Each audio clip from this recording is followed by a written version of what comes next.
உங்களுக்கு இன்னைக்கு பார்க்க வேண்டிய ஹோம்ஒர்க் நான் ஒரு 5 கொஸ்டின் சொல்றேன், எழுதிக்கோங்க. இதை முடிச்சுட்டு நீங்க இன்னைக்கு பண்ணி கமெண்ட் பண்ண வேண்டிய ஹோம்ஒர்க். 1 -8 divided by 4. ஆன்சர் என்ன? கொஸ்டின் ஈஸியாக தான் இருக்கும், போக போக டஃப் ஆகும். 16 -12 + 4. இது போர்ட் மாஸ் ரூல் கிடையாது. போர்ட் மாஸ் ரூலுக்கு இன்னும் வரல, அதுக்குள்ள ஸ்டார்ட் தான். கூட்டல் கடைசியில் சேர்த்து சொல்லியிருக்கேன். 3வது 11 + 2 -3 + 5. ப்ளஸ் மைனஸ் மட்டும்தான் வரும் உங்களுக்கு. இங்கே பெருசாக டிஃபிகல்ட் ஆகாது. அடுத்த கிளாஸ் போர்ட் மாஸ் முடிச்சுட்டு அதுக்குள்ளே போகலாம். சரிங்களா?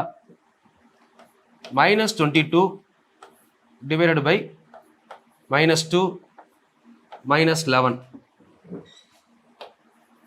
Question number 5. இப்போ நான் சொல்லி கொடுத்ததை மட்டும் பண்ணுங்க போதும். 54 டிவைடட் பை -27 + 3 போதும். இந்த 5 கொஸ்டினுக்கான ஆன்சரை கீழே கமெண்ட் பண்ணுங்க.